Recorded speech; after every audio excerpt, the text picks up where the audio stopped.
Di sini kelompok kami ingin mempresentasikan rancangan modifikasi perilaku pada anak spektrum autis. Di sini saya mewakili teman-teman saya, yaitu Maudiana Farida Yasmin dengan NIM 19101273-2005. Saya sendiri Nurul Asia 19101273-2001 dan teman saya Wulan Nur Hidayati 19101273-2006. Yang pertama, di sini saya ingin menjelaskan konsep dasar modifikasi perilaku. Modifikasi perilaku dapat diartikan sebagai upaya, proses, atau tindakan untuk mengubah perilaku. Kemudian, aplikasi prinsip-prinsip belajar yang teruji secara sistematis untuk mengubah perilaku tidak adaptif menjadi perilaku adaptif. Kemudian, penggunaan secara empiris teknik-teknik perubahan perilaku untuk memperbaiki perilaku melalui penguatan positif, penguatan negatif, dan hukuman, atau usaha untuk menerapkan prinsip-prinsip belajar maupun prinsip-prinsip psikolog hasil eksperimen pada manusia. Dalam pandangan kaum behavioristik aliran klasik, modifikasi perilaku dapat diartikan sebagai penggunaan secara sistematik teknik conditioning pada manusia untuk menghasilkan perubahan frekuensi perilaku tertentu atau mengontrol lingkungan perilaku tersebut. Jika teknik conditioning diterapkan secara ketat dengan stimulus, respon, dan akibat konsekuensi, diharapkan terbentuk perilaku lahiran yang diharapkan.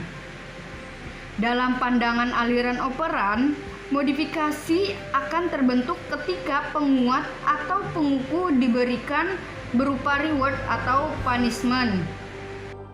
Kemudian ada teknik modifikasi perilaku.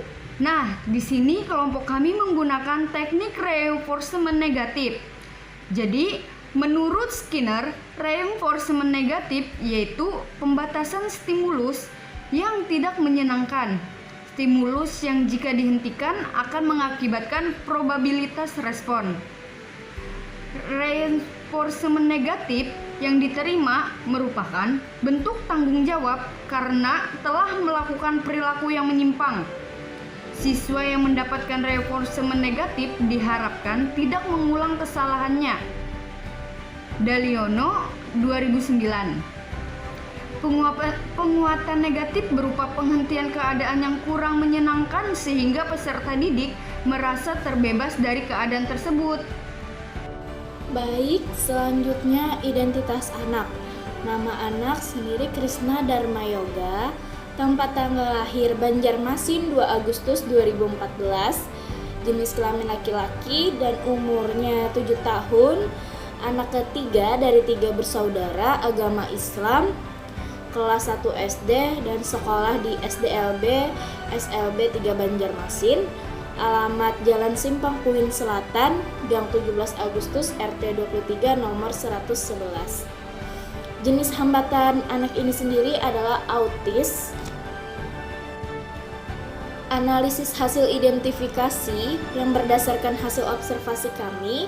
Jadi berdasarkan hasil identifikasi yang dilakukan pada hari Rabu tanggal 27 Oktober, tepatnya di tahun 2021 yang sekarang ini, dapat disimpulkan beberapa aspek yaitu interaksi sosial pada saat observasi, kontak mata yang dilakukan anak hanya bertahan 3 detik, ekspresi muka anak datar, anak kesulitan untuk bermain dengan teman sebaya, anak juga tidak ada memiliki rasa empati dan perilaku berbagi kesenangan serta minatnya.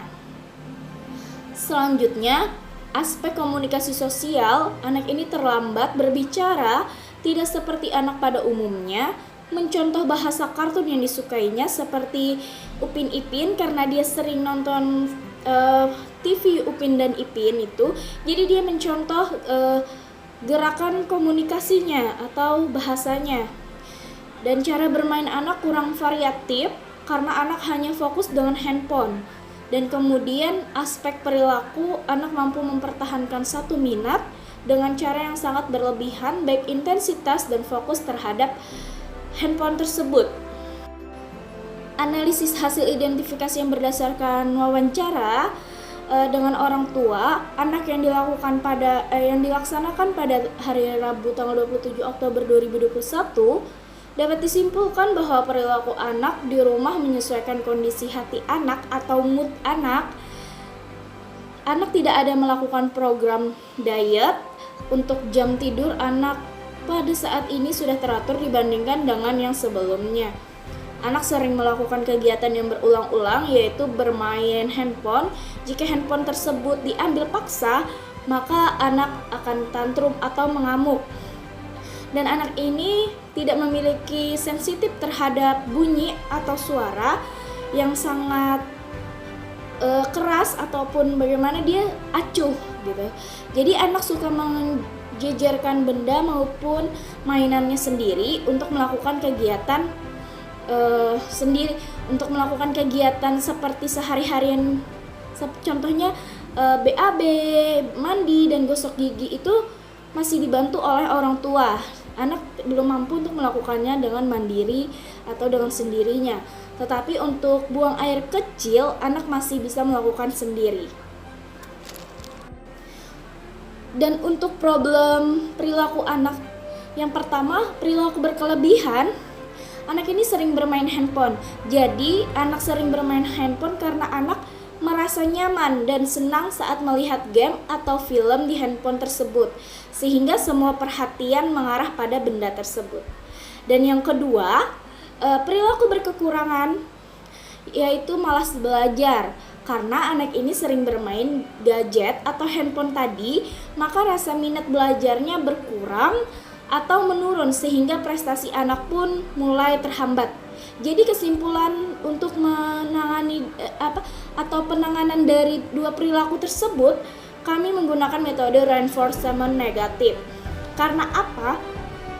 Karena reinforcement negatif bagi kami sangat cocok untuk anak tersebut.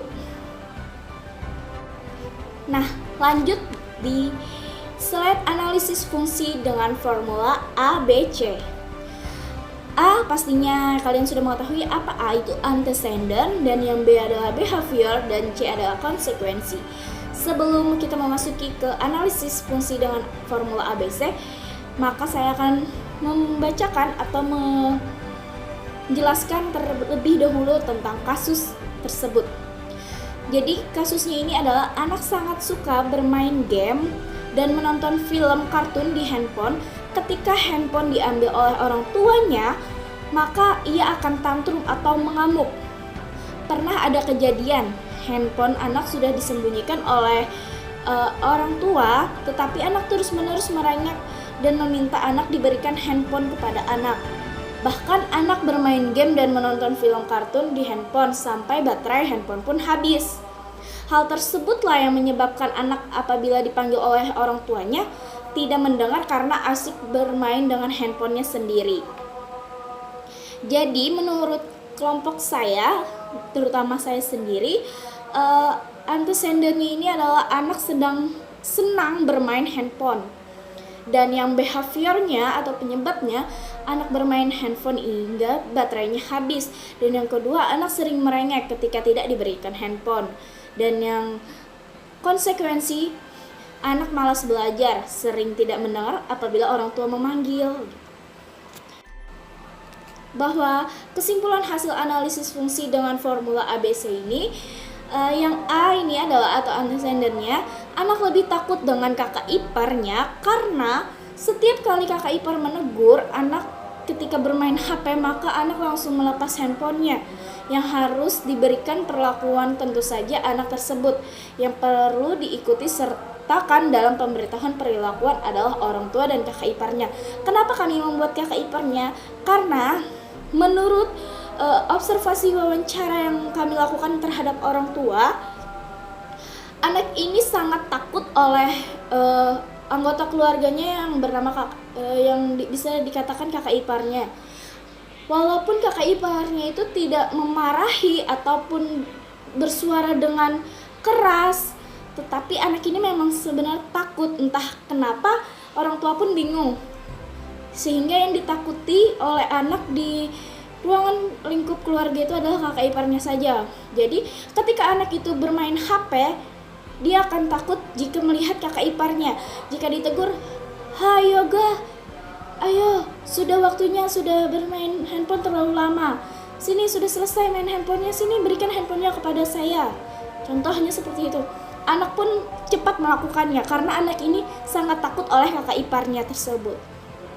Dan untuk behaviornya, kesimpulannya itu ya, sasaran perilaku yang diambil adalah perilaku anak suka bermain handphone. Dan yang konsekuensinya atau C, berdasarkan perilaku anak yang kami temui di lapangan, teknik yang ingin kami gunakan untuk modifikasi perilaku yaitu dengan reinforcement negatif atau ekstinsi. Karena dengan menggunakan reinforcement negatif atau ekstinsi, kemungkinan akan mengurangi perilaku berlebihan. Kenapa kami buat di sini ada ekstinsi? Karena kami masih bingung dengan apakah anak ini memang benar cocok dengan reinforcement negatif atau ekstinsi. Jika bisa, kami akan memilih keduanya karena reinforcement negatif sangat cocok juga dan ekstinsi juga sangat cocok. Jadi kami memberi dua pilihan. Tapi kami akan melanjutkan ini ke hal selanjutnya di implementasi nanti. Pak, waktu-waktu implementasi di lapangan, maka kami akan memilah metode apa yang paling sesuai. Tapi untuk sementara ini adalah reinforcement negatif. Yang pertama, program modifikasi perilaku tersebut akan dilaksanakan pada hari Rabu, tanggal 10 November tahun 2021. Teknik yang ingin kami gunakan yaitu teknik reinforcement negatif atau penguatan negatif. Media pendukung untuk pelaksanaan modifikasi perilaku tersebut yaitu adalah handphone. Desain penilaian yang ingin kami gunakan terlebih dahulu untuk AB. Selanjutnya, untuk desain penilaian tersebut akan menyesuaikan kondisi pada anak. Langkah-langkahnya, yang pertama kami ingin melakukan pendekatan beradaptasi kepada anak. Lalu kami mengalihkan perhatian anak tersebut dengan cara bermain dan sambil belajar. Yang terakhir, kami akan melakukan teknik reinforcement negatif tersebut. Begitulah rancangan program modifikasi perilaku pada anak spektrum autis. Selanjutnya akan kami diskusikan lagi kepada Ibu Dewi bagaimana tanggapannya tentang rancangan kami. Salah hilaf mohon maaf. Wassalamualaikum warahmatullahi wabarakatuh. Ganti apa gitu?